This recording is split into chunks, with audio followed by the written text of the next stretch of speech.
Ko alam mga kapatid, kailangan palang gawin kung ano yung sinasabi sa loob ng simbahan. Amen. Kailangan palang gawin kung ano yung napapakinggan ko. Salamat. Amen. Sa kadadalo ko, noon mga kapatid, amen, wala akong natutunan. Pero salamat, merong mga tao na alam ang katotohanan.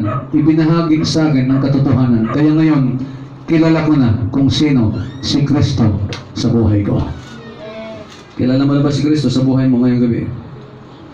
Sabi rito sa verse 17, ibinigay sa atin ng Diyos ang kautusan sa pamamagitan ni Moises. Ngunit ang biyaya at katotohanan ay napapasa atin sa pamamagitan ni Hesus Kristo. So ibig sabihin, we are not saved according to the law of Moses. Amen. Amen? Hindi tayo naligtas sa pamamagitan ng batas na binigay si Moses. Amen po ba? Amen. Amen. Tayo po ay naligtas dahil sa kaalaman tungkol po sa pananampalataya sa ating pong Panginoong Hesus Kristo. Malakas na napalakpak yan para sa Panginoon. Praise God.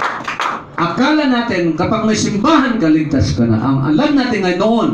Pero ngayon mga kapatid, hindi pala ang pagpasok ng simbahan ang nagliligtas, kundi ang pananampalataya pala natin sa ating pong Panginoon. Amen? Amen. And that is the abounding grace of God. Hallelujah. Hindi lahat ng mga taong alam ang katotohanan ito.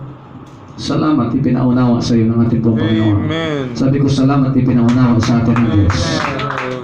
Hallelujah. Kaya salamat, merong po mga tao na hindi po tumitigil. Ibinabahagi ang katotohanan. Verse 18, ang sumasampalataya. Wala pang nakita, sana ba? Wala pang nakakita sa Diyos Ama kahit kailan, ngunit ipinakilala siya sa atin, ipinakilala siya sa atin ng kanyang bugtong na anak, na Diyos din nga at kapiling ng Ama. Amen? Ang dahilan kung bakit natin kilala na meron pong Diyos Ama, amen, dahil po sa atin pong Panginoon. Tama po ba? Amen po ba ngayong gabi? Naunawaan natin, nakilala natin ang ating pong Panginoon. Siya po ay bugtong na anak ng Ama. Amen? Siya ang kaligtasan. At yan po ay dahil po sa masaganang biyaya ng ating pong Panginoon. Tama? We don't deserve to be saved. Amen? But because of the grace of God, Amen.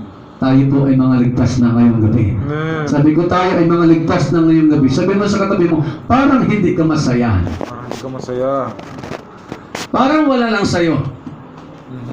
Parang hindi mo feel na ligtas ka na.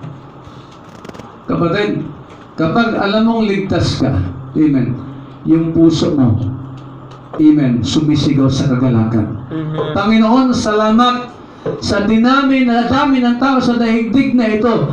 Isa ako sa nabiyayaan mong maglingkod sa iyo, Panginoon. Isa ako sa mga taong nakaunawa tungkol sa kaligtasan. Isa ako sa mga taong nagbibinipisyo, amen, sa kapangyarihan tungkol po sa kagalakan. Salamat.